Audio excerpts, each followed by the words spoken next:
If this is you, you better lower your motherfucking tone when you talking to me. I just want to tell you, I know that you think that you've tried everything with your dog and its behaviour to make things better, to change the way your dog behaves, to change the way that it responds in these situations that it finds challenging. And I know that its behaviour, it's embarrassing for you and it's inconvenient and it stops you taking your dog out and including your dog more broadly in its life. Most folks in your position, they think they've tried everything because they've watched all the YouTube videos and they've asked all their friends for advice, and perhaps they went to training at a pretty club for like a couple of weeks or maybe a couple of months, and they didn't see the changes that they wanted. And then as a result of that, it feels like nothing works, and therefore people feel like they've tried everything. I understand that. That's very human. But I make a living helping people do things with their dog that they thought were impossible, completely beyond their grasp. And I've been doing it for over 20 years, right? And even though you think your dog's problems are crazy difficult, chances are they're probably not.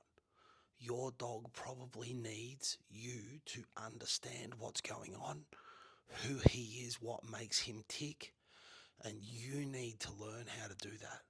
And then you need to take responsibility for giving your dog a framework of how to understand you. You need to build something that you share, a language. And you need to become predictable for your dog, and your dog needs to become more predictable for you, because most of the time people that own dogs that they think are really unpredictable, they're actually quite predictable. It's just that they don't understand how that's the case. So then you need to start teaching your dog the things that you would prefer it to do. And you need to do a really good job of that. And you need to teach your dog to love those behaviours and to understand eventually through the process that those behaviours aren't negotiable. And what you need to do is you need to build more dog. You need to use all these things that you teach these dogs to create a more vibrant, happy, engaged learner, right? A dog that understands that his behaviour is powerful and it can create all sorts of outcomes, and most of them are great. But in teaching them about this, you're teaching them about consequences. And when you teach them about the fact that their behaviour produces consequences because their behaviour is powerful, what that does, that sets them up to understand that some behaviour costs them opportunity. Some behaviour may even produce outcomes they're not that keen on, right? And then from there, the dog that you have and the relationship that you have with your dog, they're very, very different to when you walk in the door.